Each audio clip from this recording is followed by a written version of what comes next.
Dear friends, this is a small collection of Agatha Christie stories featuring the brilliant Hercule Poirot.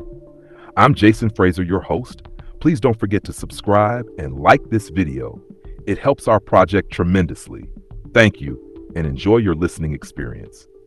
The Erymanthian Boar is part of Agatha Christie's The Labors of Hercules collection, chronicling the detective's accomplishment of the third labor. Poirot, finding himself in Switzerland, decided to explore the region and visit places unfamiliar to him. He spent a pleasant couple of days in Chamonix, lingered briefly in Montreux, and then headed to Andermatt, a spot praised highly by friends.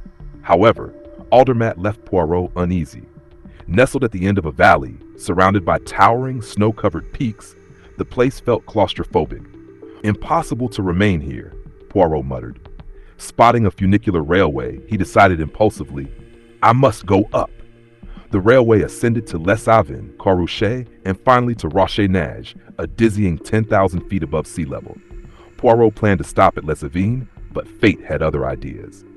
As the funicular started its climb, the conductor checked Poirot's ticket, clipped it, and returned it with a bow. Poirot felt a small wad of paper pressed into his hand along with the ticket. His eyebrows lifted as he discreetly unfolded the note, which read, Impossible to mistake those mustaches. I salute you, my dear colleague. If you are willing, you can greatly assist me. You have doubtless read about the affair Sally. The killer, Marascode, is believed to rendezvous with his gang at Rocher-Nage, of all places. It may be a ruse, but our sources are reliable. Someone always squeals, does they not? Keep your eyes open. Contact Inspector Drouet, who is already on the scene. He is competent but lacks your brilliance, Poirot. Marascode must be taken alive. He is not a man, but a wild boar, one of the most dangerous killers alive. I avoided speaking to you in Andermatt to remain unseen, but as a mere tourist, you'll have freedom of movement. Good hunting, my old friend. Lemontuil. Poirot thoughtfully caressed his famous mustache. Indeed, they were impossible to mistake. He recalled reading about the affair Sally, the brutal murder of a Parisian bookmaker. Marascode, a member of a notorious racecourse gang, had long evaded justice.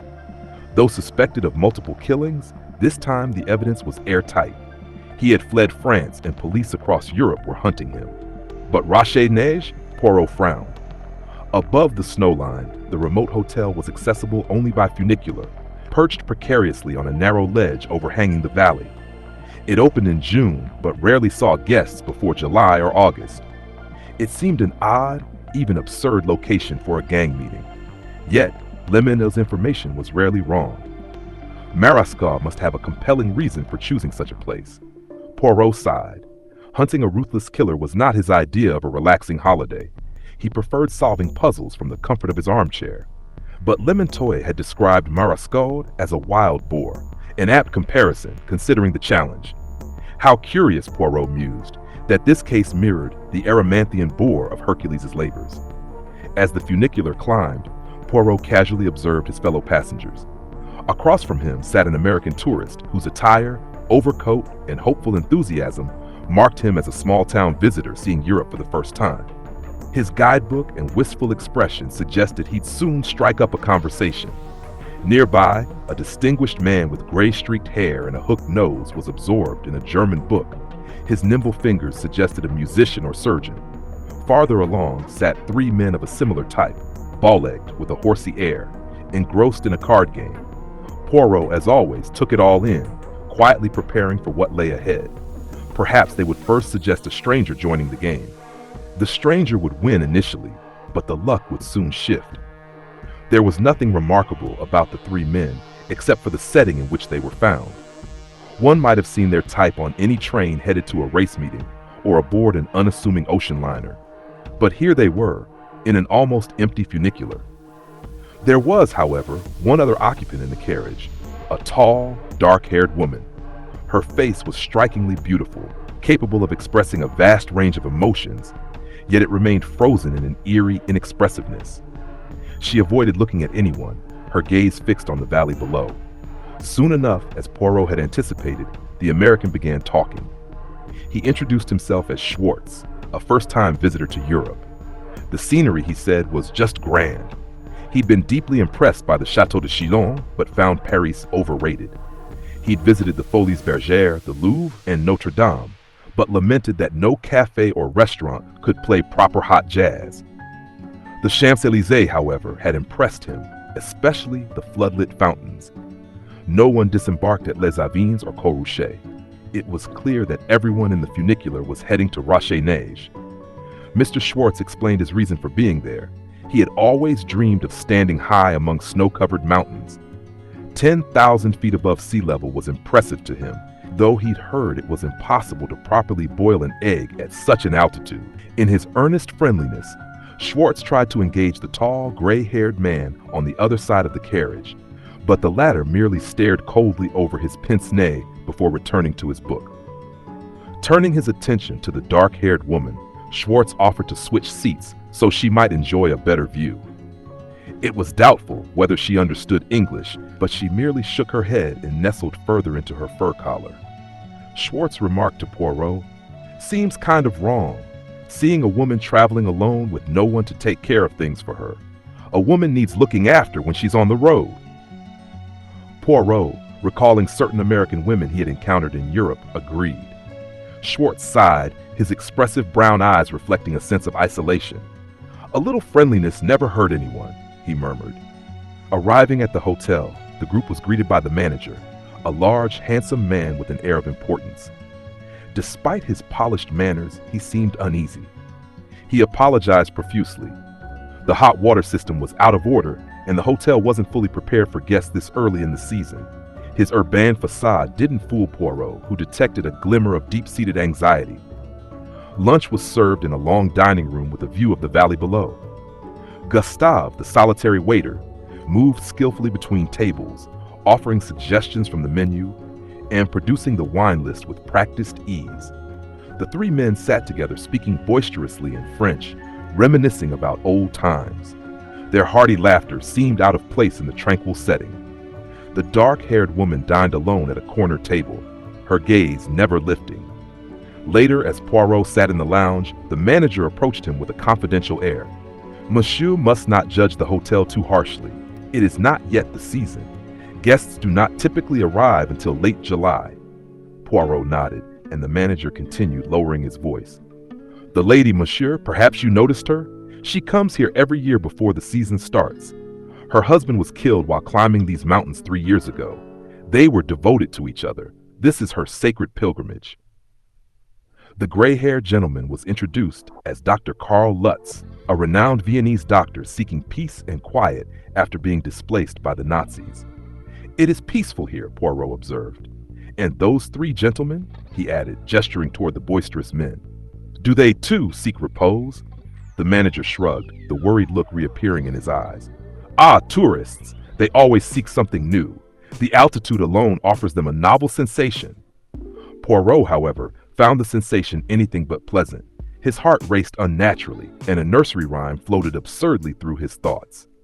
"Up above the world so high, like a tea tray in the sky." Schwartz entered the lounge and immediately brightened at the sight of Poirot. He approached eagerly. "I've been talking to that doctor. He speaks English, sort of. He's Jewish, got kicked out of Austria by the Nazis. Crazy, huh? Those people are just nuts." Dr. Lutz was quite an imposing man, a specialist in nerve disorders and psychoanalysis. Poirot's gaze followed the tall woman staring out of the window at the unyielding mountains. Lowering his voice, Schwartz murmured, "The waiter told me her name, Madame Grandier. Her husband died climbing those peaks. I suppose that's why she comes here. Don't you think we should try to help her? Get her out of her shell?" Poirot replied, "If I were you, I wouldn't attempt it." But Schwartz, ever persistent, pressed on. Poirot watched as his efforts met an icy reception. The woman, taller than Schwartz, held her head high, her expression cold and forbidding. Though Poirot couldn't hear the exchange, Schwartz returned, crestfallen. "Nothing doing," he sighed. Then, wistfully, he added, "We're all human beings after all. No reason we can't be friendly, is there? By the way, I don't think I caught your name." "My name," said Poirot, "is Poirier. I'm a silk merchant from Lens." Schwartz offered his card. "If you're ever in Fountain Springs, you'll be welcome." Poirot accepted it, patting his pocket and murmuring, "Alas, I have no card on me at the moment." That night, Poirot read through a letter carefully before folding it back into his wallet. As he climbed into bed, he mused, "Curious, I wonder if..." The next morning, Gustave, the waiter, brought Poirot his breakfast, apologizing for the lukewarm coffee. "At this altitude, monsieur, it is impossible to keep it hot. The boiling point is too low." "One must endure nature's quirks with fortitude," Poirot replied. Gustave hesitated at the door, then shut it and returned. "Monsieur Poirot, I am Inspector Drouet of the police." "Ah," said Poirot, "I suspected as much." Lowering his voice, Drouet said, "A grave incident has occurred. There was an accident with the funicular during the night." "An accident?" Poirot sat up. "What kind?" "No injuries, but a small avalanche damaged it. Repairs will take days, cutting us off. It may have been natural or deliberate. We're isolated now, and it's early in the season to reach the valley below." Poirot's eyes narrowed. "Very interesting." Drouet nodded. "Our commissaire's information was correct. Marascode has a rendezvous here, and he's ensured it won't be disturbed." "Fantastic!" Poirot exclaimed. "I agree," Drouet said, grim. "It defies reason. Marascode is a fantastic creature. A madman, I think." "A madman and a murderer," Poirot murmured. Drouet nodded. "It's no joke, monsieur," Poirot agreed. "If Marascode arranged this, he must already be here. The disruption guarantees it." "Indeed," Drouet replied quietly. They sat in silence for a moment. Then Poirot asked, "Could Dr. Lutz be Marascode?" Drouet shook his head. "Unlikely. Dr. Lutz is a genuine figure. His likeness appears in reputable papers. If Marascode is impersonating him, he's done it masterfully." Poirot considered. "If Marascode is an artist in disguise, it's possible." "Maybe," Drouet allowed, "but Marascode is more wild boar than serpent, ferocious, not subtle." Poirot pressed on. "And Schwartz?" Drouet hesitated. "You've spoken with him. On the surface, he's the typical American tourist. His passport is in order, though it's odd he came here. Americans can be unpredictable." "Schwartz seems harmless," Poirot admitted, "if over-friendly. A bore, but not a threat." "There are 3 others here," Drouet noted, his tone sharper. "They're the sort we're after. Racecourse toughs. One might be Marascode himself." Poirot reflected on the 3 men, their faces etched in his memory. One had a broad face with heavy brows and a fleshy jowl, a coarse, brutish visage. Another was lean, with a sharp, angular face and piercingly cold eyes. The third man was pale, with a faintly dandyish demeanor. One of these 3 could well be Marascode. But if so, the question arose insistently. Why? Why would Marascode travel openly with 2 members of his gang to such an isolated and precarious place? A meeting could have been arranged in a safer, more conventional setting. A cafe, a railway station, a bustling cinema, or a public park. Locations with plenty of exits, not here, high in the mountains, in a remote and snowy wilderness. Poirot tried to convey this to Inspector Drouet, who agreed readily enough. "Yes, it is absurd. It makes no sense. If it's a rendezvous, why travel together?" "No, indeed, it doesn't make sense," said Drouet, his face troubled. "In that case, we must consider another possibility. These 3 are Marascode's men, and they have come here to meet Marascode himself. But then, who is Marascode?" "What about the hotel staff?" Poirot asked. Drouet shrugged. "There isn't much staff. Just an old woman who cooks and her husband Jacques. They've been here for 50 years. Then there's the waiter, whose position I've taken. That's all." "And the manager?" Poirot inquired. "He knows who I am, of course. His cooperation was necessary." "Has it struck you," said Poirot, "that he seems worried?" The remark made Drouet thoughtful. "Yes, you're right. He does seem anxious. It might just be fear of police involvement. But you think he knows something?" "It crossed my mind," Poirot admitted. "Do you think we could get it out of him?" Poirot shook his head. "It would be wiser not to let him suspect our doubts. Just keep an eye on him." Drouet nodded and turned to leave. "You have no suggestions in, Poirot? Your reputation precedes you here." "For now, I can suggest nothing," said Poirot. "What eludes me is the reason for a rendezvous in this place. In fact, the reason for a rendezvous at all." "Money," Drouet said bluntly. "The victim, Sally, was robbed as well as murdered. He had a large sum of money on him, and it's gone. Perhaps the rendezvous was to divide the spoils?" "That's the obvious explanation," Poirot said with a dissatisfied frown. "But why here? This is the worst possible place for criminals to meet.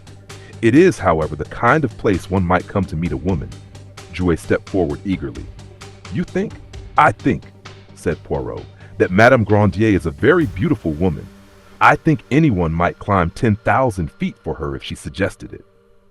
That's interesting, said Drouet. I hadn't considered her in connection with the case, but she has been coming here for years. Precisely, Poirot said gently. Her presence would not arouse suspicion. It might explain why Rochesnage was chosen. You've had an idea, M. Poirot, Drouet said excitedly. I'll investigate that angle. The day passed uneventfully. The hotel manager assured them there was no need for concern about provisions. The supplies were sufficient. Poirot tried to engage Dr. Karl Lutz in conversation, but the doctor, immersed in a large German tome on the subconscious, rebuffed him, making it clear he had no patience for amateur discussions of psychology. Poirot then wandered to the kitchen, where he struck up a conversation with Jacques, the old man who was surly and suspicious. His wife, the cook, was more talkative. She assured Poirot there was a good stock of tinned food, though she disparaged it as expensive and lacking in nourishment. Their talk turned to the hotel staff. The cook explained that extra waiters and chambermaids arrived in July, but until then, the staff was minimal. Mostly it's just day visitors who come for lunch and leave, she said. Jacques and I can manage that with one waiter. There was another waiter here before Gustave, wasn't there? Poirot asked. Yes, but he wasn't much good. No skill, no class. He lasted less than a week before being dismissed. He didn't make trouble about being let go? Oh no, the cook said. He left quietly enough. What could he expect? This is a good-class hotel. Do you know where he went? Poirot inquired. You mean Robert? She shrugged indifferently. Doubtless he returned to the obscure cafe from where he came. He took the funicular? Poirot asked. She glanced at him curiously. Naturally, monsieur. What other way is there? Did anyone see him go? Poirot persisted. They both stared at him. Ah, do you think anyone would bother seeing off someone like that? Give him a grand farewell? One has one's own affairs to attend to. Precisely, said Hercule Poirot, walking away slowly, his gaze lifting toward the large hotel ahead. Only one wing of the building was open, while the others remained closed and shuttered, unused rooms no one was likely to enter. Rounding a corner, Poirot nearly collided with one of the three card-playing men. It was the pasty-faced one with pale eyes. The man's expression was blank, but his lips curled back, revealing teeth that reminded Poirot of a vicious horse. Poirot passed him and continued on.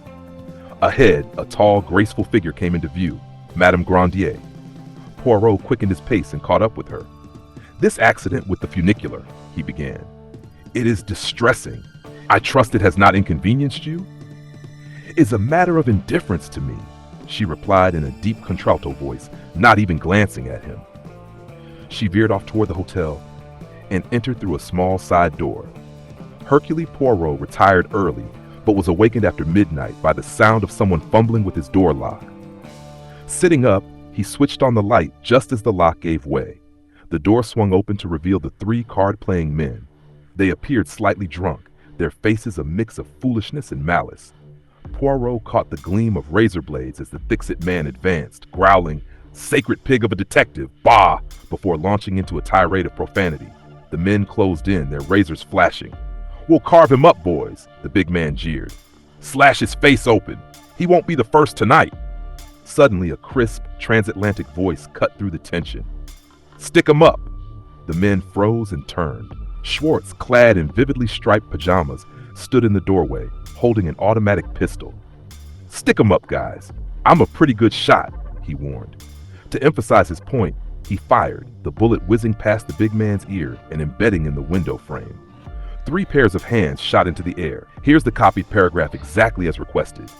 "Can I trouble you, M. Poirot?" Schwartz said. Poirot, already out of bed, swiftly disarmed the men and ensured they carried no other weapons. "Now then," Schwartz commanded. "March! There's a cupboard down the corridor. No windows, just the thing." He herded the men inside and locked them up. Turning to Poirot, Schwartz grinned, his voice trembling with excitement. "Well, if this doesn't prove a point," folks back in Fountain Springs laughed at me for bringing a gun abroad. "What do you think you're heading into, the jungle?" they said. "Well, sir, who's laughing now?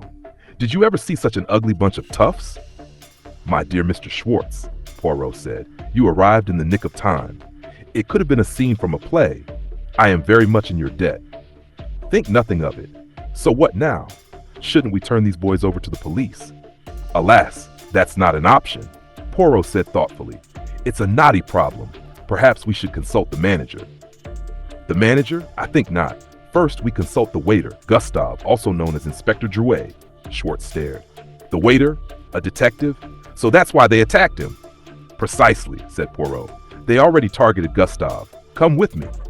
In Drouet's small top-floor room, Dr. Lutz was busy bandaging the injured man's face. The doctor turned as they entered. Ah, Mr. Schwartz, a nasty business. What butchers, what inhuman monsters. Drouet lay still, moaning faintly. Will he be all right? Schwartz asked. He will live, Lutz replied. But he must not speak or become agitated. The wounds are severe but clean. There's no risk of infection. As they left the room, Schwartz asked Poirot, Did you say Gustave was a police officer? Poirot nodded. Indeed, he was tracking a very dangerous criminal here at Rocher-Nages. In a few words, Poirot explained the situation. Marascade, Lutz said, his tone intrigued. I've read about him. A fascinating case. There must be some deep abnormality in his psyche. One would need to study his childhood. For myself, said Poirot, I am far more interested in knowing where he is at this very moment. Isn't he one of the three locked in the cupboard? Schwartz asked. Poirot frowned. It is possible, but I am not convinced. I have an idea, Poirot said, breaking off and staring at the carpet. It was a light buff color, marred by deep, rusty brown marks. Footsteps, he murmured. Footsteps that have trodden, I believe, in blood. They lead from the unused wing of the hotel. Come, we must hurry. Poirot moved swiftly, the others following through a swing door and along a dim, dusty corridor.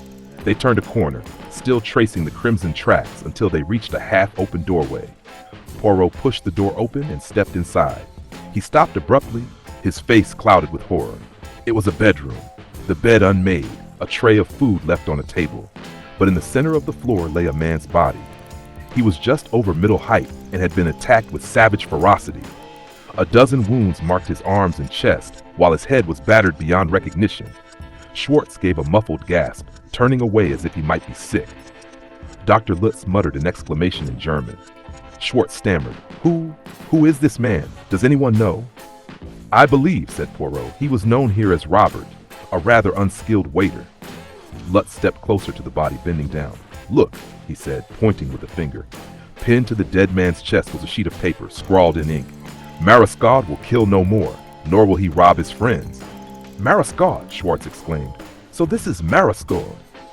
But why here in this remote spot? And why do you call him Robert? Poirot replied calmly. He was masquerading as a waiter. By all accounts, he was a terrible one, so no one was surprised when he was dismissed. He left, supposedly for Andermatt, but no one saw him go. Lutz, his voice low and rumbling, asked, So what happened here? Poirot's expression darkened. I believe this explains the hotel manager's nervous demeanor. Marascade must have bribed him to stay hidden in the unused wing of the hotel. But the manager, greedy though he was, didn't seem entirely comfortable with the arrangement. Schwartz nodded grimly. He stayed here, thinking it the last place his gang would look, but they found out and came after him. He nudged the body lightly with the tip of his shoe. And they settled their accounts, like this. Poirot sighed. Yes, but it is not quite the rendezvous we expected. Dr. Lutz frowned. This is all very intriguing, but what about our immediate situation? We have a dead man, a sick patient, limited medical supplies, and we're cut off from the world. For how long? Schwartz added. And don't forget, we've got 3 murderers locked in a cupboard. Quite the predicament. Poirot straightened. First, we speak to the manager. He is no hardened criminal, just a man blinded by greed. He will cooperate. Jacques or his wife might provide some rope. The 3 miscreants must be secured where we can guard them until help arrives. Mr. Schwartz, your firearm will prove useful. Dr. Lutz asked, And me? What should I do? Poirot answered solemnly. You, doctor, will care for your patient. The rest of us will maintain constant vigilance and wait. There is nothing else to do. 3 days later, a group of men arrived at the hotel in the early morning hours. Poirot himself opened the door with a flourish. Welcome, mon vieux. The leader, Commissaire Lemontel, clasped Poirot's hands warmly. My friend, what an ordeal you've endured. We feared the worst. No wireless, no communication. That heliograph idea was genius. Poirot waved off the praise modestly. When man's inventions fail, one turns to nature. The sun in the sky is ever reliable. The group entered the hotel. Lemaitre remarked with a grim smile. We were not expected, I take it? No, Poirot replied. The funicular repairs are still incomplete. Lemontoil's expression grew serious. And this is truly Marascade? It is, said Poirot. Come with me. As they ascended the stairs, Schwartz emerged from his room in a dressing gown. I heard voices. What's going on? Poirot gestured for him to follow. Help has arrived. This is a momentous occasion. They climbed to the next floor. Schwartz asked, Are you going to see Drouet? How is he? Dr. Lutz reported him stable last night. Reaching Drouet's room, Poirot flung the door open dramatically. Here is your wild boar, gentlemen. Take him alive and ensure he does not escape justice. The man in the bed, his face swathed in bandages, tried to rise, but the officers seized him before he could act. Schwartz exclaimed in confusion. But that's Gustave, the waiter. No, that's Inspector Drouet. Poirot nodded, his expression calm. It is Gustave, yes, but not as you think. Drouet, the real Drouet, was the first waiter, Robert, imprisoned in the unused wing of the hotel and murdered by Marascade the same night of the attack on me. Over breakfast, Poirot explained this to the bewildered American, his tone gentle. You understand, there are certain truths a man learns in his profession. For instance, one always knows the difference between a detective and a killer. Gustave was no mere waiter. That much I suspected instantly, but neither was he a policeman. I've worked with policemen all my life. An outsider might be fooled by his act, but a real officer, never. That night, I was immediately on my guard. I didn't drink the coffee he brought me. I poured it away, suspecting foul play. Later, I was proven correct. A man entered my room, moving with the confidence of one assured his target was drugged. He rifled through my belongings and found a letter in my wallet, planted there for him to discover. Gustave's anxiety betrayed him when he served me. His facade was impeccable, yet his nerves showed. The police had found his trail. For Gustave, this was a catastrophe, disrupting all his plans and trapping him like a rat in a cage. Schwartz shook his head. Foolish move coming here. Why'd he even risk it? Poirot's tone was grave. Not so foolish as you think. He had urgent need of a secluded location where he could meet a particular person and conduct a certain business. What person? Schwartz asked. Dr. Lutz? Poirot inclined his head. Yes, Dr. Lutz, though not as he seemed. Lutz is indeed a doctor, but not a psychoanalyst. He is a surgeon, a specialist in facial reconstruction. Marascade sought him out for a transformation. Lutz, poor and exiled from his homeland, was tempted by the promise of a substantial fee. Whether he guessed his patient's criminal background, he chose to ignore it. A traditional nursing home was too risky. Here in the off-season, with a manager who could be bribed, they found the perfect hideaway. But events went awry. Marascade's associates, 3 bodyguards, had not yet arrived. Forced to act, Marascade captured and replaced Drouet, the undercover officer. His gang sabotaged the funicular to buy time. The next evening, Drouet was killed and a false identity pinned to his corpse. They hoped by the time communications were restored, the body would be buried as Marascade's. Lutz performed the surgery swiftly, but their plan required silencing one man, Hercule Poirot. Thanks to you, my friend. Poirot bowed gracefully to Schwartz. Schwartz stared at him. So you're really Hercule Poirot? Precisely, Poirot confirmed. And you knew all along that body wasn't Marascade? Certainly, Poirot said firmly. Then why didn't you say so? Poirot's expression turned serious. Because I needed absolute certainty before handing the real Marascade to the police, he murmured, almost to himself, to capture alive the wild boar of Erymanthos. The labyrinthine tale echoed the mythological labors of Hercules, a delicate matter handled by Hercule Poirot with characteristic discretion. Moments later, Poirot faced Sir George Conway, whose speech unfolded in grand yet meaningless phrases. Solidarity, public interest, unity. Poirot stifled a yawn, his politeness winning over instinct. He felt a twinge of sympathy for the man, struggling to convey his message amidst a haze of empty platitudes. Sir George, growing red-faced, cast a desperate glance at another man at the table. Edward Ferrier, the Prime Minister, responded. All right, George, I'll explain. Poirot turned his sharp gaze to Ferrier, his interest piqued by this man, a subject of fascination sparked by the casual remark of an octogenarian. Professor Fergus MacLeod, after resolving a complex chemical case that convicted a murderer, briefly ventured into politics. The discussion turned to the retirement of the renowned and beloved John Hammett, now Lord Cornworthy. His son-in-law, Edward Ferrier, had been invited to form a cabinet, a notable step in the political sphere. Ferrier was a young man, under 50. "Ferrier was once one of my students," MacLeod remarked. "He's a sound man." To Hercule Poirot, this statement carried great weight. If MacLeod deemed a man sound, it was a character reference that surpassed public or press accolades, and in this case, it aligned with popular opinion. Edward Ferrier was regarded as sound, not brilliant, not remarkable, not an exceptional orator, nor a scholar of depth, but steady. He was a man of tradition, married to John Hammett's daughter, and had served as Hammett's right-hand man. He could be trusted to govern in Hammett's mold, a legacy revered by the English people and press. Hammett embodied qualities cherished by the nation. One does feel Hammett's honest, people would say.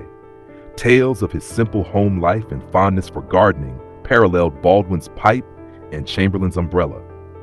Hammett's weathered raincoat was iconic, a symbol of the English climate, the nation's prudence, and their affection for familiar possessions. In his no-nonsense British style, Hammett was also an orator. His speeches, earnest and quiet, employed sentimental cliches deeply embedded in the English heart. Critics might label them hypocritical or overly noble, but Hammett embraced nobility in a self-effacing public school manner. Tall and robust with bright blue eyes and fair coloring, Hammett was a commanding figure. His mother was Danish, and his long tenure as First Lord of the Admiralty earned him the nickname the Viking. When illness forced him to step down, the nation was anxious about his successor.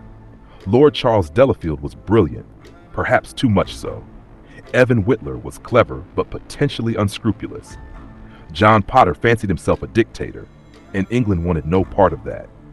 Thus, the quiet Edward Ferrier was a relief. He had been groomed by the old man, married his daughter, and, as the British say, would carry on. Poirot observed Ferrier, a lean, dark-faced man with a low, pleasant voice, who looked tired. "Perhaps, Monsieur Poirot, you're familiar with a weekly called the X-Ray News?" Ferrier asked. "I have glanced at it," Poirot admitted, blushing slightly. "Then you know its content," Ferrier continued. Snappy paragraphs hinting at scandalous secret histories, some true, some harmless, all sensational. He paused, his voice shifting. "Occasionally, though, there's more." Poirot remained silent. Ferrier pressed on. "For 2 weeks they've hinted at a first-class scandal in the highest political circles, astonishing revelations of corruption and misconduct." Poirot shrugged. "A common tactic. Such revelations often disappoint the thrill-seekers." Ferrier's tone grew dry. "These won't," Poirot asked. "You know what they'll reveal?" "With reasonable accuracy," Ferrier replied, and began explaining methodically. It was a sordid tale of deceit, share manipulation, misuse of party funds, and blatant corruption. The accusations targeted John Hammett himself, portraying him as a con artist who exploited his position to amass personal wealth. When Ferrier's voice finally fell silent, the Home Secretary groaned. "It's monstrous. That Perry, who edits the rag, ought to be shot." Poirot asked. "These revelations will appear in the X-Ray News?" "Yes." "What do you intend to do?" Ferrier replied slowly. "This is a private attack on John Hammett. He could sue for libel." "Will he know?" "Why not?" Ferrier sighed. "Because the X-Ray News would relish the publicity. Their defense would claim fair comment and truth. The case would attract immense attention, and if it failed, the damages might be severe. But," he paused, "it might not fail." The Home Secretary interjected primly, "I think we mustn't suggest," but Ferrier spoke over him. "The problem, George, is that what they intend to print is true." A groan escaped Sir George Conway, scandalized by such bluntness. "Edward, surely we don't admit." A faint smile touched Ferrier's weary face. "Unfortunately, George, there are times when the stark truth must be faced." "This is one of them, sir," Sir George exclaimed. "You understand, Monsieur Poirot, all this is strictly in confidence. Not a word." Ferrier interrupted. "Monsieur Poirot understands that," he said slowly. "What he may not understand is this. The entire future of the People's Party is at stake. John Hammett was the People's Party. He embodied everything it stood for, decency and honesty. No one ever accused us of brilliance, but we've always stood for tradition, doing our best, and above all, fundamental honesty." Now, the disaster, the man who was our figurehead, the people's champion of integrity, has been revealed as one of the worst crooks of this generation. Sir George groaned, and Poirot asked, "You knew nothing of this?" A tired smile flashed across Ferrier's face. "You may not believe me, Monsieur Poirot, but like everyone else, I was utterly deceived. My wife's peculiar reserve toward her father always puzzled me. Now I understand. She knew his true character." He paused, then continued. "When the truth began to emerge, I was horrified, incredulous. We demanded his resignation, citing ill health, and began the painstaking process of cleaning up the mess. Shall I say," Sir George groaned, "the Augean stables?" Poirot raised an eyebrow, but Ferrier went on. "It will prove too Herculean a task for us. Once the facts are public, there will be a backlash across the country. The government will fall, leading to a general election, and most likely Everhard and his party will take power. You know Everhard's policies." Sir George spluttered. "A firebrand! A complete firebrand!" Ferrier nodded gravely. "Everhard is capable, but reckless, belligerent, and tactless. His supporters are inept and indecisive. It would practically be a dictatorship." Poirot nodded as Sir George bleated, "If only the whole thing could be hushed up." Slowly, Ferrier shook his head, a gesture of defeat. Poirot said, "You do not believe that it can be hushed up?" Ferrier replied, "I summoned you, Monsieur Poirot, as a last hope. In my opinion, this affair is too large, too widely known to be concealed. The only options, force or bribery, cannot succeed. This crisis is like the Augean stables. It demands the power of a river in spate, the force of nature, nothing less than a miracle." "It needs, in fact, a Hercules," said Poirot with a pleased expression. "My name, remember, is Hercule." Ferrier said, "Can you perform miracles, Monsieur Poirot?" "That is why you summoned me, is it not? Because you thought I might." "True," Ferrier admitted. "I realized that only an extraordinary and unorthodox solution could save us." He hesitated. "But perhaps you take an ethical view of the situation. John Hammett was a fraud. His legend must be dismantled. Can one build an honest house on dishonest foundations? I do not know, but I want to try." He smiled bitterly. "The politician wants to stay in power, as always, for the noblest reasons." Poirot rose. "Monsieur, my time in the police force has not left me with a high opinion of politicians. If John Hammett were still in office, I would not lift a finger. But I know something about you. A man of great intellect, someone I respect, described you as a sound man. I will do what I can." He bowed and left. Sir George burst out, "Well, of all the damn cheek!" Ferrier, still smiling, replied, "It was a compliment." On his way downstairs, Poirot was intercepted by a tall, fair-haired woman. "Please come into my sitting room, Monsieur Poirot," she said. He bowed and followed her. She closed the door, motioned to a chair, and offered him a cigarette. Sitting opposite him, she began, "You've just seen my husband, and he's told you about my father." Poirot regarded her closely, a tall, handsome woman with intelligence and strength of character. Dagmar Ferrier was a prominent figure, both as the Prime Minister's wife and as the daughter of her notorious father.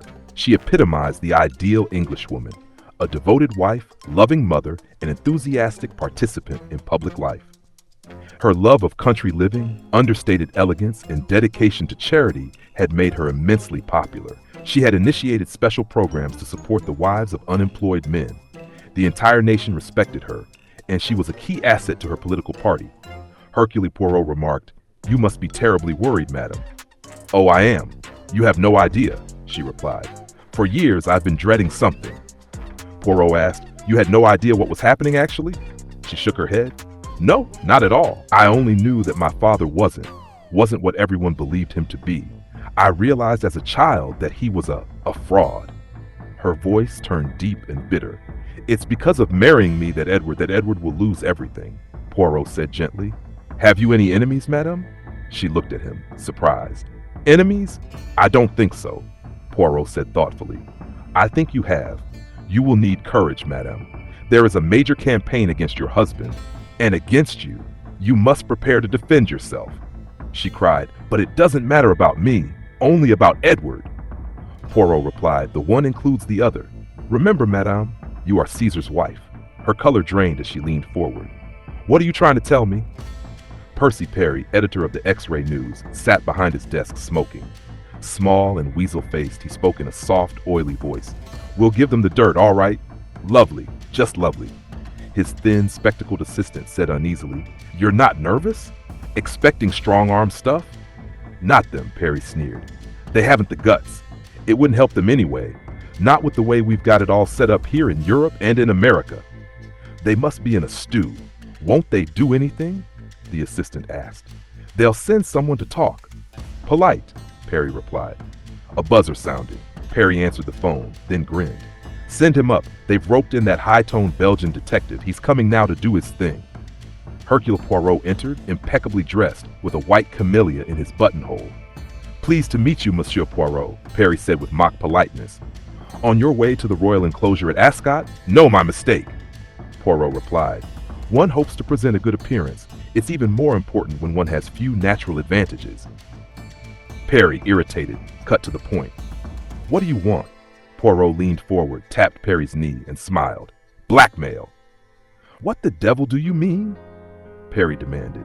Poirot replied, a little bird told me that you've occasionally been ready to publish damaging statements in your spirited paper, only to see a pleasant increase in your bank balance, after which those statements are never published.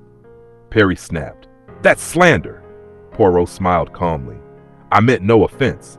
I do take offense, and there's no proof I've blackmailed anyone. No, Poirot agreed. I'm sure of that. I wasn't threatening you. I was merely leading to a question. How much? I don't know what you're talking about, Perry said. Poirot replied. This is a matter of national importance, Monsieur Perry. Perry countered. I'm a reformer, Monsieur Poirot. I want to clean up politics. Do you know the state of politics in this country? The Agen stables, no more, no less. Tens, Poirot said. You too use that phrase. Perry continued. What's needed is the great purifying flood of public opinion. Poirot stood and said, I applaud your sentiments. It's a pity, though, that you don't need money. Wait a second. I didn't say that, Perry blurted, but Poirot had already left. His later justification, he does not like blackmailers. Everett Dashwood, a cheerful journalist, clapped Poirot on the back. There's dirt and dirt, my boy. Mine's clean dirt. I wasn't suggesting you were like Perry, Poirot replied. Damned little bloodsucker, Dashwood growled. We'd down him if we could. Poirot said, I am currently involved in a political scandal. Cleaning out the Augean stables, eh? Good luck. You'd need the Thames to wash away Parliament. You're cynical, Poirot said. I know the world, Dashwood replied. Poirot observed, You have a reckless disposition, Mr. Dashwood. I think you're the man for my plan. If I'm correct, we'll uncover a sensational plot, a scoop for your paper. Can do, Dashwood said cheerfully. It concerns a plot against a woman. Better and better, sex sells. Then listen closely. At the Goose and Feathers pub in Little Wimplington, the chatter had begun. I can't believe it, John Hammett. He was always such an honest man, never like those political types. That's what they say about every swindler before they get caught, came the reply. Thousands of them, all of them crooks. They say he made his money in the Palestine oil business. Just a crooked deal, that one. A whole lot of them are tarred with the same brush. Dirty crooks, every last one. But you wouldn't find Everhard doing that. He's from the old school, eh? Still, I can't believe John Hammett was a wrong-un. You can't believe everything in the papers, said another voice. Look at what they're saying about Ferrier's wife. Have you seen the latest issue of the X-Ray News? The group hunched over a tattered copy. They've got this juicy bit. Caesar's wife, saying a high-ranking political lady was seen in strange circumstances with her gigolo. Oh, Dagmar, murmured someone else. How could she be so naughty? A rustic voice drawled. That's not the kind of gigolo Mrs. Ferrier would be with. One of those Dago skunks, maybe, someone retorted. You never can tell with women, another voice chimed in. The whole lot of them. Wrong uns, if you ask me. People are talking, darling. I believe it's true, said a woman confidently. Naomi heard it from Paul, and he heard it from Andy. She's absolutely depraved. But she was always so proper, another woman protested. Always organizing bazaars and looking terribly dowdy. It's all just camouflage, darling. They say she's a nymphomaniac, someone added. Well, it's all in the X-Ray News, if you read between the lines, that is. I don't know how they get hold of these things. Do you believe all this political scandal? Another asked. They say her father embezzled party funds, too. I don't like to think it, the first voice replied. I always thought Mrs. Ferrier was such a nice woman. She even opened a bazaar in Pelchester last June, and I was standing right next to her. She had such a pleasant smile." "Yes," another agreed. "But there's no smoke without fire." "Well, that's true enough," someone else murmured. "It seems you can't trust anyone these days." Edward Ferrier, his face pale and strained, turned to Poirot. "These attacks on my wife, they're scandalous, absolutely scandalous. I'm suing that vile rag." Poirot looked at him, his head slightly tilted. "I do not advise you to do so." "But these lies have got to stop," Ferrier insisted. "Are you sure they are lies?" Poirot asked quietly. Ferrier hesitated, taken aback. "Damn it, yes," he spat. "What does your wife say?" For a moment, Ferrier was silent. "She says we should ignore it, but I can't. Everyone is talking." Poirot's voice was calm. "Yes, everybody is talking." Then the papers broke the news. Mrs. Ferrier has had a slight nervous breakdown. She has gone to Scotland to recuperate. Rumors began to spread. Mrs. Ferrier was never in Scotland. Scandalous stories emerged about her real whereabouts. "I tell you," one voice proclaimed, "Andy saw her at that horrible place, drunk or doped, with an Argentine gigolo, Ramon, you know. She had gone off with him." More gossip swirled. "She was seen in Paris, doped up. They say she's been using drugs for years, drinks like a fish." The righteous mind of England, initially skeptical, had hardened against Mrs. Ferrier. "She's not the kind of woman to be the Prime Minister's wife, a Jezebel. That's what she is," someone sneered. Then came the photographic evidence. Mrs. Ferrier was photographed after in Paris, lounging back in a nightclub, her arm draped around the shoulder of a dark-skinned, vicious-looking young man. More photos followed, half naked on a beach, her head resting on the lounge lizard's shoulder. The caption read, "Mrs. Ferrier has a good time." 2 days later, an action for libel was filed against the X-Ray News. The prosecution was led by Sir Mortimer Inglewood KC, dignified and full of righteous indignation. "Mrs. Ferrier is the victim of a vile plot engineered to discredit a noble lady, much like the infamous case of the Queen's necklace," he said. "This conspiracy, like those of the fascists and communists, seeks to undermine democracy and virtue." The first witness called was the Bishop of Northumbria, a well-respected figure known for his saintliness and integrity. He swore that Mrs. Ferrier had been staying with him and his wife at the palace, worn out from her charitable work. Her visit had been kept secret to avoid press attention. An eminent doctor confirmed that Mrs. Ferrier had been prescribed rest and complete absence from stress. A local doctor testified that he had attended to her while she was at the palace. The next witness was Thelma Anderson, whose appearance in court sent a ripple through the room. She looked strikingly like Mrs. Ferrier. "Your name is Thelma Anderson?" the lawyer asked. "Yes." "You're Danish?" "Yes, from Copenhagen." "You worked at a cafe there?" "Yes, sir." "Please tell us in your own words what happened on the 18th of March last." "A gentleman came to my table, an Englishman. He told me he worked for an English paper called X-Ray News." "Are you sure he said X-Ray News?" "Yes, I'm sure. At first I thought it must be a medical publication, but he explained it wasn't. He told me that an English film actress was looking for someone to act as a stand-in, and that I was the perfect type for the role. I don't go to the cinema much, so I didn't recognize the name. But he insisted she was very famous. He said she had been unwell and needed someone to appear as her in public places. He promised a lot of money for it." "How much did he offer you?" £500. At first I didn't believe him.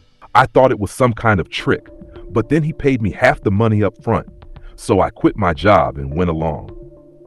The story continued. She had been flown to Paris, given elegant clothes, and assigned an escort, a charming Argentinian gentleman, very polite and respectful. It was clear she had enjoyed the experience. She had traveled to London and visited several nightclubs with her olive-skinned companion. Photographs were taken of them in Paris and on the Riviera. Some of the places they visited were less than respectable, and some of the photos weren't flattering, but she was told it was all for advertisement. Senor Ramon, the Argentinian, had always been courteous. When questioned, she insisted she had no idea that Mrs. Ferrier was the person she was meant to impersonate. She had meant no harm. She recognized some of the photographs as having been taken in Paris and along the Riviera. Thelma Anderson, though pleasant, seemed somewhat naive. and her distress was obvious when she understood the full extent of the situation. The defense's attempt at denial was unconvincing. They had brought the photographs to their London office, believing them to be authentic. Sir Mortimer's closing speech stirred the courtroom. He portrayed the whole affair as a malicious political plot aimed at discrediting the Prime Minister and his wife. Sympathy was extended to Mrs. Ferrier, and the verdict was inevitable. A large sum in damages was awarded, and the Ferriers left the courtroom amidst cheers. Edward Ferrier grasped Poirot's hand and said, "I thank you 1,000 times. Well, that's the end of X-ray news. That dirty little rag is finished. Serves them right for trying to ruin Dagmar's reputation. Thank goodness you exposed their vile plot." "What led you to suspect they might be using a double?" Edward asked. "It's not a new idea," Poirot replied. "It was used in the case of Jeanne de la Motte when she impersonated Marie Antoinette." "I see," said Edward. "I must reread the Queen's necklace. But how did you find the woman they were using?"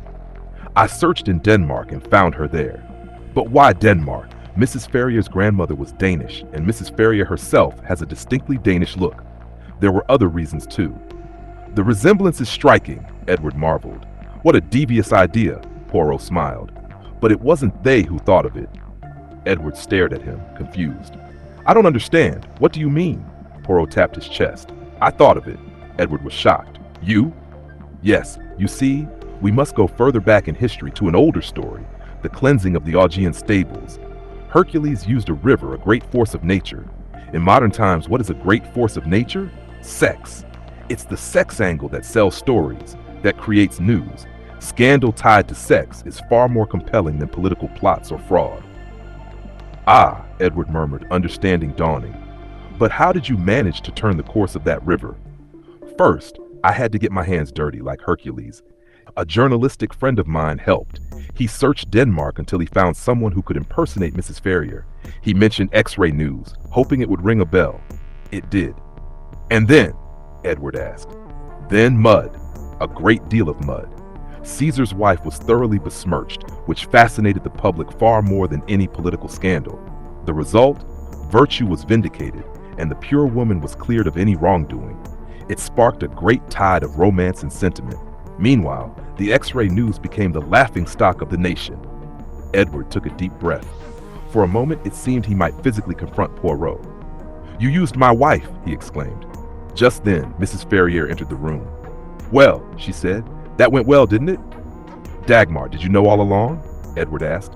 "Of course, dear," she replied with a smile. Ferrier and Dagmar exchanged a soft maternal smile, the kind that only a devoted wife can give. "And you never told me," she said. "Edward, you wouldn't have let Poirot handle it, would you?" "Indeed, I would not," Dagmar smiled, glancing at Hercule Poirot. "That's what we thought." She continued, "I had such a restful time with the dear bishop. I feel so re-energized now. They've asked me to christen a new battleship in Liverpool next month. I think it will be quite popular." The Stymphalian Birds is one of the stories from Agatha Christie's The Labors of Hercules, where each tale mirrors one of the legendary tasks of Hercules. Harold Waring noticed the two women first while walking up the path from the lake as he sat outside the hotel on the terrace. The day was pleasant, sun shining, the lake gleaming a clear blue. Harold, puffing on his pipe, felt quite content. His political career was progressing well. At just 30, he had secured an undersecretaryship, and rumors swirled that the Prime Minister had remarked, "Young Waring will go far." Naturally, Harold was elated. Life seemed to present itself in a rosy light. He was young, in peak physical condition, and unencumbered by responsibilities, his romantic life yet uncomplicated. To escape the pressures of work and society, he had taken a holiday in Czechoslovakia, far from the usual tourist routes. The small hotel at Lake Stempka, though modest, was comfortable, and the few guests were mostly foreigners. Aside from Mrs. Rice and her daughter, Elsie Clayton, the only other English guests, Harold had taken little notice of anyone else. Mrs. Rice was a tall woman with a deep voice and commanding presence, though she had a sharp wit and good humor. Elsie, her daughter, was pretty, though in an old-fashioned way. She rarely wore makeup and was quiet and shy. Harold enjoyed spending time with the two women, but they never overwhelmed him, and their relationship remained easy and friendly. Most of the other guests were either hikers or members of motorcoach tours who stayed for just a night or two. Harold had hardly noticed anyone else until this afternoon when two women walked up the path from the lake. As he watched them, a cloud covered the sun, sending a slight chill down his spine. Something about these women struck him as odd. They had long, curved noses like birds, and their faces, eerily similar, were emotionless. They wore loose, flapping cloaks that seemed to flutter like wings. Harold thought, "They are like birds." Then, almost without thinking, he added, "Birds of ill omen." The women came closer, passing right by him. They weren't young, probably in their late 40s, and the striking resemblance between them left no doubt that they were sisters. Their expressions were cold and forbidding, as their eyes briefly locked with Harold's. The glance they gave him was strange, assessing, almost inhuman. He couldn't shake the feeling that they radiated malevolence. He noticed one of their hands, long and claw-like, and it sent another shiver through him. Even though the sun had returned, the sensation lingered. Before he could dwell on his unsettling thoughts, Mrs. Rice emerged from the hotel. He jumped up and pulled a chair forward for her, offering his thanks. She sat down and immediately began knitting. Harold, still distracted, asked, "Did you see those two women who just went into the hotel? The ones in cloaks?" "Yes, I passed them," Mrs. Rice replied. "They're certainly unusual, aren't they?" "They're so alike. They must be twins," Harold mused. "I suppose so," Mrs. Rice agreed. "But there's something odd about them, don't you think?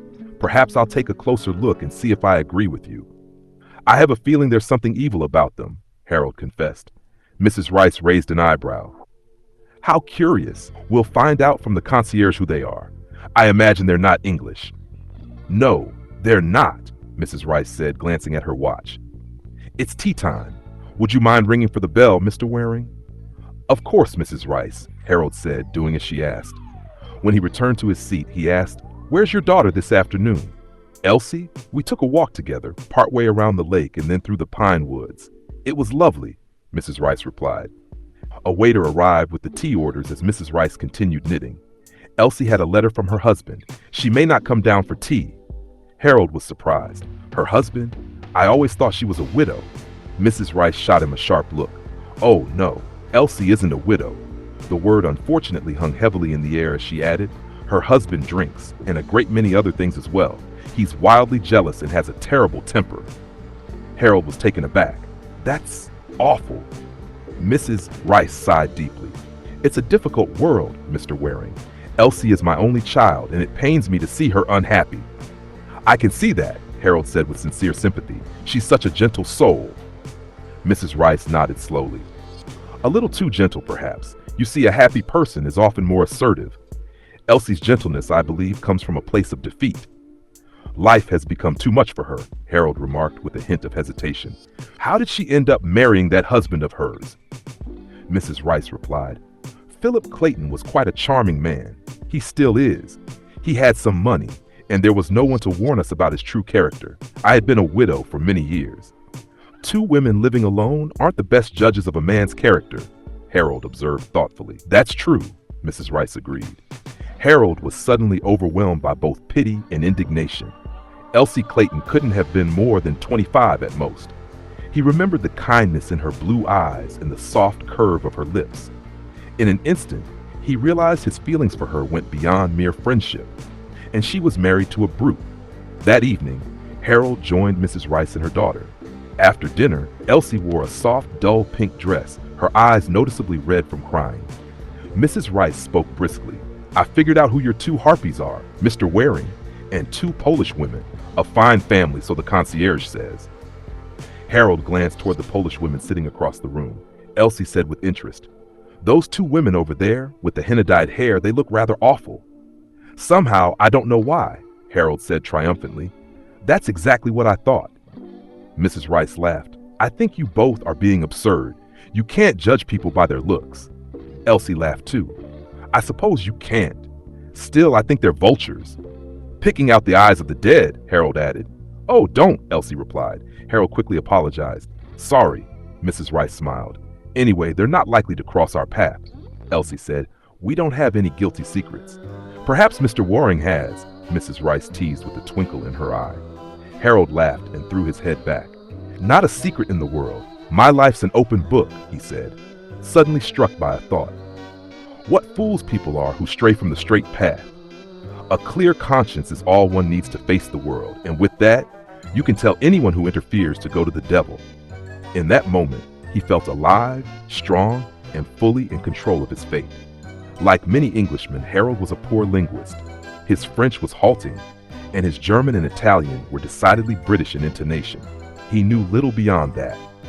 Up to now, this had never been an issue in the hotels he frequented abroad. Everyone spoke English. But in this remote place, where the local language was a form of Slovak, and even the concierge spoke only German, Harold sometimes found it frustrating when one of his two female companions had to act as interpreter. Mrs. Rice, who enjoyed languages, even spoke a little Slovak. Harold resolved to learn German. He decided to buy textbooks and devote a couple of hours each morning to mastering the language. The morning was bright, and after writing a few letters, Harold glanced at his watch. There was still time for a walk before lunch. He headed toward the lake, then veered into the pine woods. After 5 minutes, he heard unmistakable sounds nearby, a woman sobbing uncontrollably. Harold paused, then followed the sound. It was Elsie Clayton, sitting on a fallen tree, her face buried in her hands, her shoulders shaking with the intensity of her grief. Harold hesitated for a moment, then approached her gently. "Mrs. Clayton, Elsie," he said softly. She jumped, startled, and looked up at him. He sat down beside her, his voice full of genuine sympathy. "Is there anything I can do? Anything at all?" Elsie shook her head, her voice trembling. No, you're very kind, but there's nothing anyone can do for me." Harold, somewhat nervously, asked, "Is it about your husband?" She nodded, then wiped her eyes. She took out her powder compact, trying to regain some composure. "I didn't want Mother to worry. She's so upset when she sees me unhappy. So I came out here to cry. Silly, I know, but sometimes life just feels unbearable." Harold's heart went out to her. "I'm terribly sorry." She gave him a grateful look, then hurriedly added, "It's my own fault. Of course, I married Philip of my own free will. It's turned out badly, and I have only myself to blame." Harold said, "It's very brave of you to admit that." Elsie shook her head. "I'm not brave. I'm not plucky. I'm just a coward. That's part of the problem with Philip. I'm terrified of him, absolutely terrified when he gets in one of his rages." Harold's anger flared. "You should leave him." "I daren't," she whispered. "He wouldn't let me."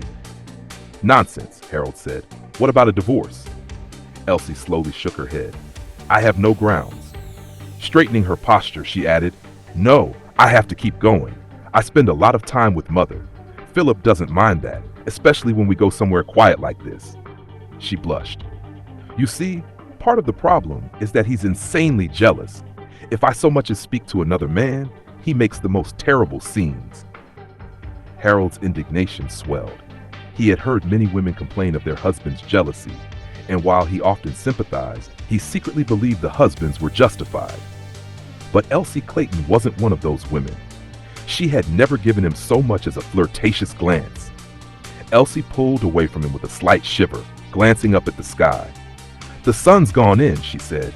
"It's getting quite cold. We'd better head back to the hotel. It must be nearly lunchtime." They stood up and turned toward the hotel. They had only walked a minute when they passed a figure heading in the same direction. Elsie recognized her by the fluttering cloak she wore. It was one of the Polish sisters. They nodded as they passed, Harold bowing slightly. She didn't respond, but her eyes lingered on them for a moment. There was an appraising look in her gaze that made Harold feel suddenly uncomfortable. He wondered if the woman had noticed him sitting beside Elsie on the tree trunk. If so, she probably thought, well, the thought made his blood boil. What foul minds some women had. It was odd how the sun had disappeared and they both had shivered, almost as if that woman were watching them at just that moment. The idea made Harold uneasy. That evening, Harold felt an odd tension.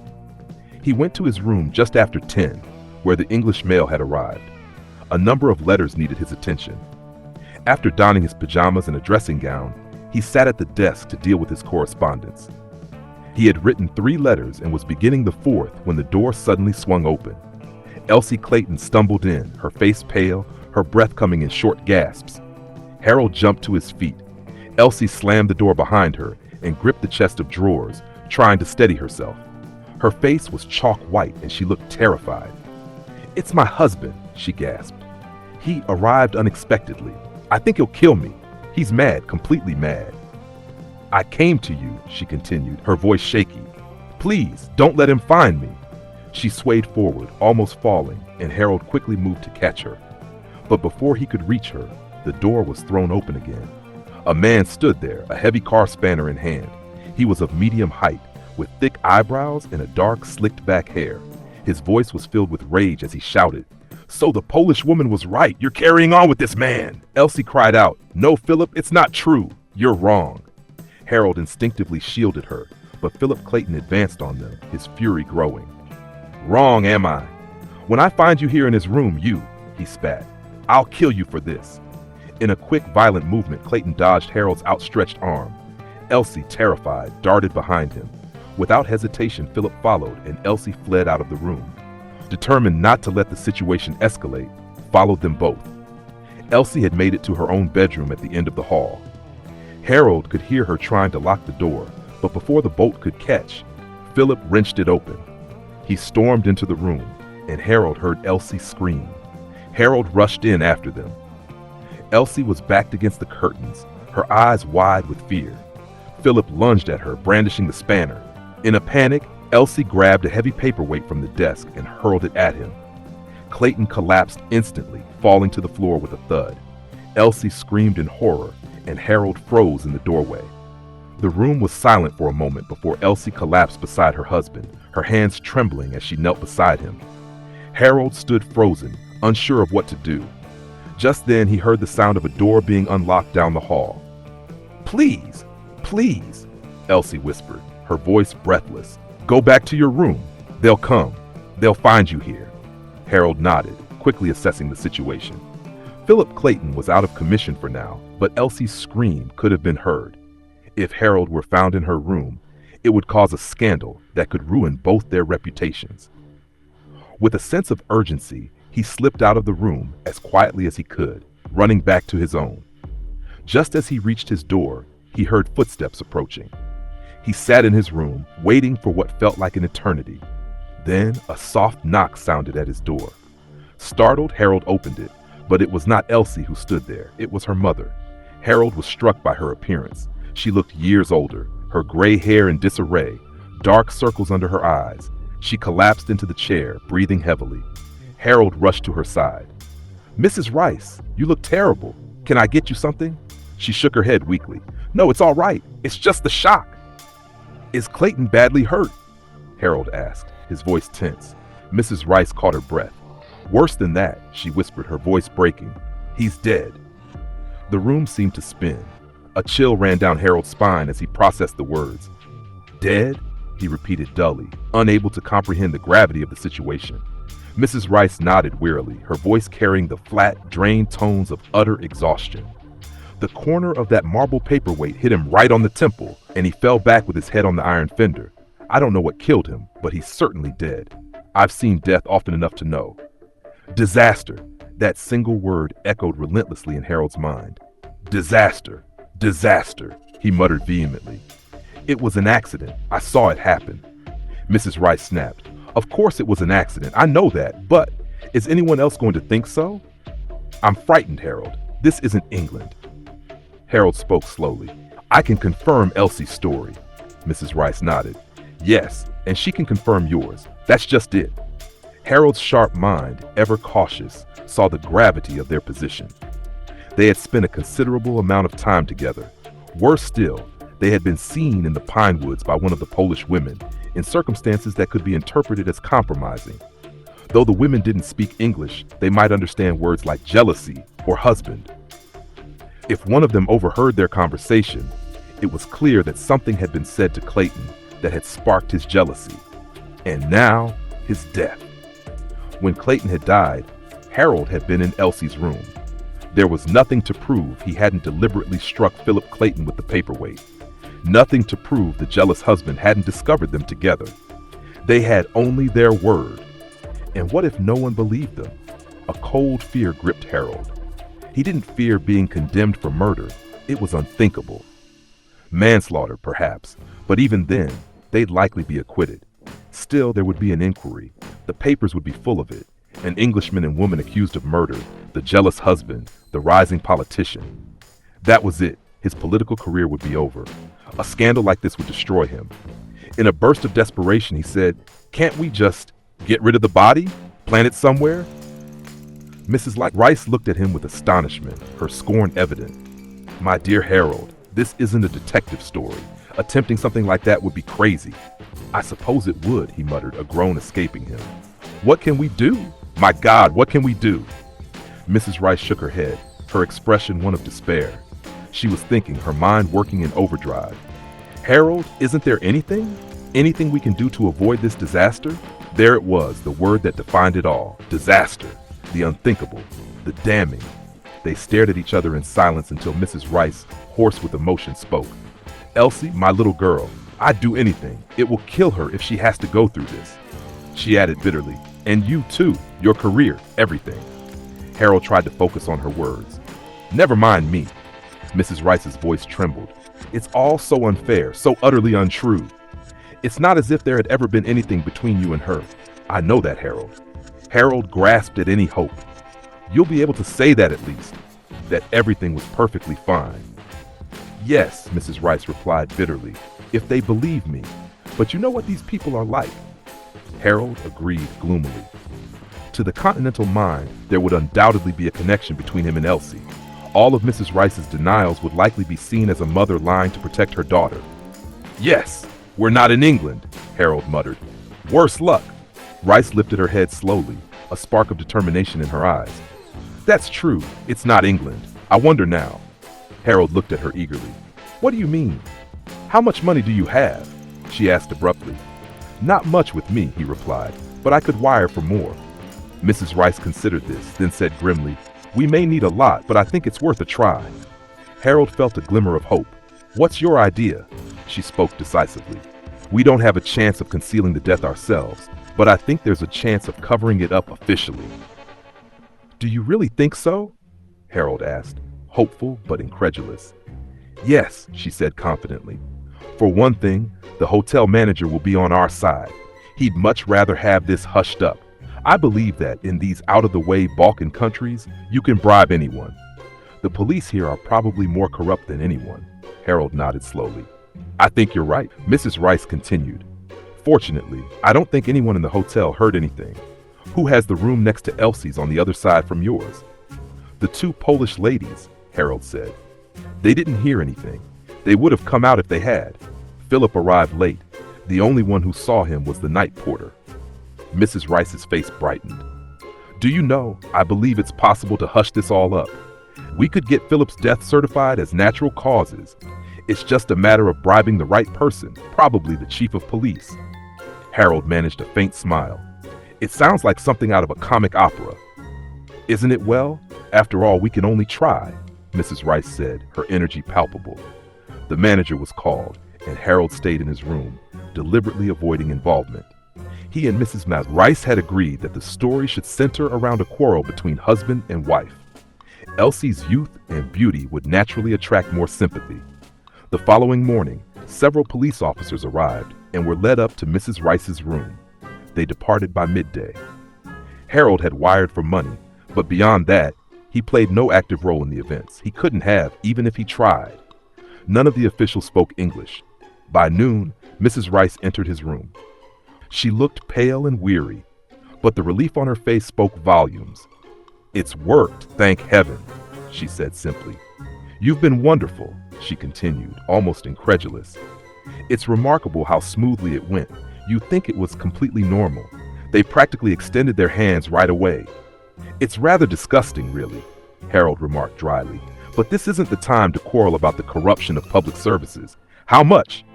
"The tariff's pretty high," she replied, reading off a list of figures. "Chief of police, commissaire, the agent, the doctor, the hotel manager, the night porter." Harold's only comment was, "The night porter doesn't get much, does he?" "I suppose it's mostly about gold lace."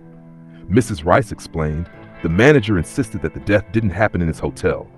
The official story will be that Philip had a heart attack on the train. He went down the corridor for air. Those doors are always left open and fell onto the tracks. It's incredible what the police can do when they put their minds to it, Harold said. Well, thank God our police force isn't like that. In a British superior mood, he went down to lunch. Afterward, Harold usually joined Mrs. Rice and her daughter for coffee. Today, he decided to maintain his usual routine. This was the first time he had seen Elsie since the night before. She was very pale, still suffering from shock, but made a brave attempt to act normal. She chatted about the weather and the scenery. They remarked on a new guest who had just arrived, trying to guess his nationality. Harold thought his mustache was French.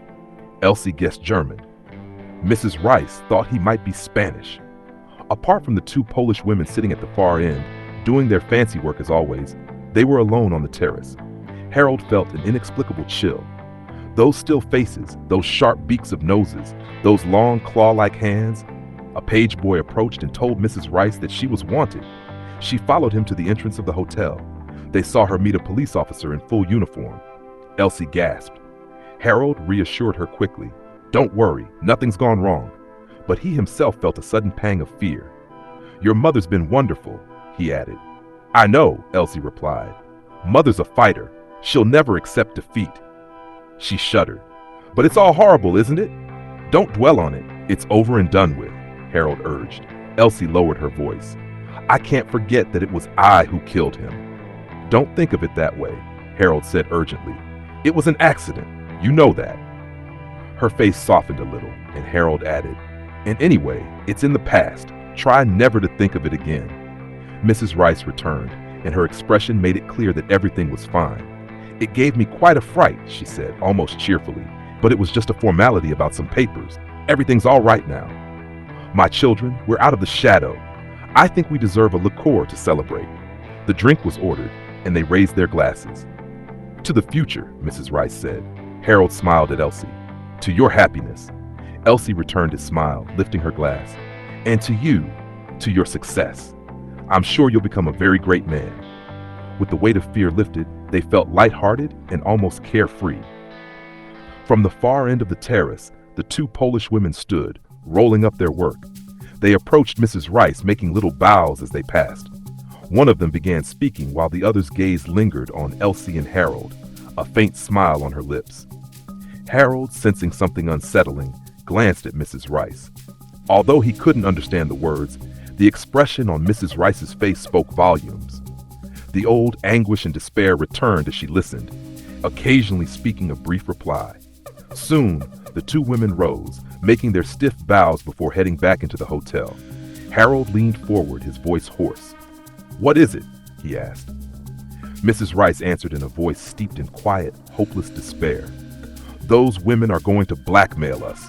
They heard everything last night, and now we're trying to cover it up. It's only making things worse. Harold Waring was down by the lake. He had been walking aimlessly for over an hour, trying desperately to calm the wave of despair that had overwhelmed him. He reached the spot where he had first noticed the two grim women who seemed to have the power to destroy both his and Elsie's lives. He muttered under his breath, "Curse them! Damn them for being a pair of devilish blood-sucking harpies!" A soft cough behind him made him spin around. There stood a man with a luxurious mustache, emerging from the shade of the trees. Harold wasn't sure what to say. The stranger had likely overheard his words. At a loss, Harold muttered awkwardly, "Oh, good afternoon." The stranger replied, "For you, I fear it is not a good afternoon."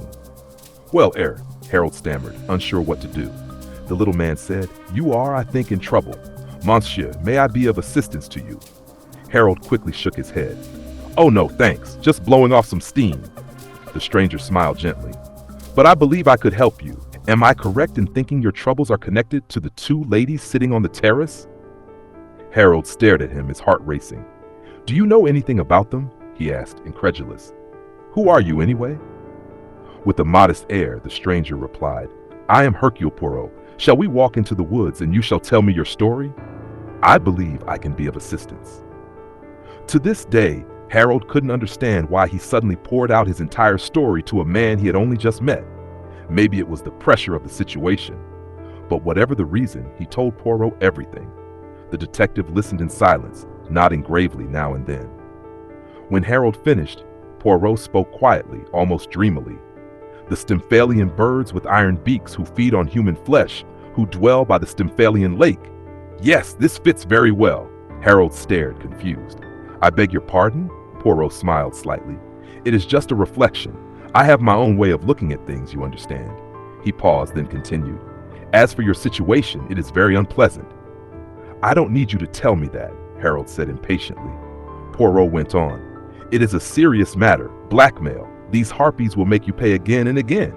If you refuse, well, what happens then? Harold answered bitterly. The whole thing comes out, my career is ruined, and that poor girl who's done no one any harm will go through hell. God knows where it will end. Poirot nodded gravely. Therefore, something must be done. Harold looked at him, still desperate. What? Poirot leaned back, half closing his eyes, a faint smile on his lips. It is the moment for the castanets of bronze. Harold blinked. Are you quite mad? Poirot shook his head.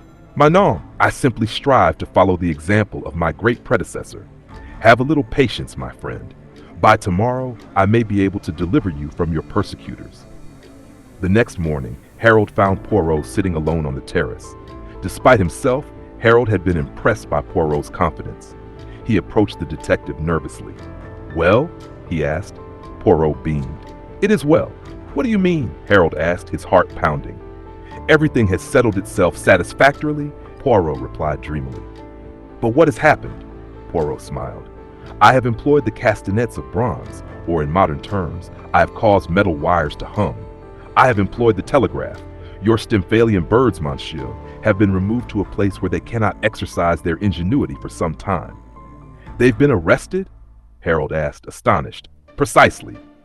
Harold let out a deep breath. How marvelous. I never thought of that. I must go and find Mrs. Isaac, Rice and Elsie and tell them. Poirot's smile faded slightly. They know. Harold sat down perplexed. But I don't understand. Poirot motioned toward the path from the lake. Oh, those ladies? They are harmless. Polish ladies of good family, as the porter told you. Their appearance may not be pleasing, but that is all. Harold was utterly confused. I don't understand. The blackmailers? No, Poirot said with a wry smile. It is the other ladies who were wanted by the police, the resourceful Mrs. Rice and the lachrymose Mrs. Clayton. They are the true birds of prey. Those two make their living by blackmail, mon cher. Harold's world seemed to spin as the truth began to sink in. But the man wasn't someone killed? Poirot's smile widened. No one was killed. My friend, he continued, the police of a country are not so easily bribed. In fact, they likely cannot be bribed at all, especially when it comes to murder. These women exploit the typical Englishman's lack of knowledge of foreign languages because she speaks both French and German. It's always Mrs. Rice who conducts the interviews with the manager and takes control of the situation. When the police arrive, they head straight to her room. Yes, but what actually happens, you don't know. Maybe she claims to have lost a brooch or something similar. Any excuse to get the police involved, so you'll see them around. The truth is, you wire money, a lot of money, and hand it over to Mrs. Rice, who manages all the dealings. And that's the end of it. But these vultures, they're greedy.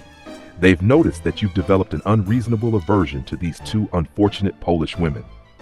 The women come, have a perfectly innocent conversation with Mrs. Rice, and she can't resist repeating the scam.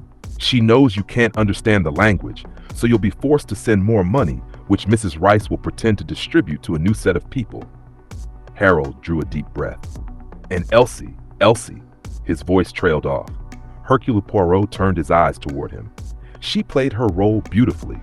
She's always a most accomplished little actress. Everything is perfectly innocent. She doesn't appeal to sex, but to chivalry, Poirot added dreamily. That always works with Englishmen. Harold Waring exhaled sharply. I'm going to learn every European language. No one's going to make a fool of me again.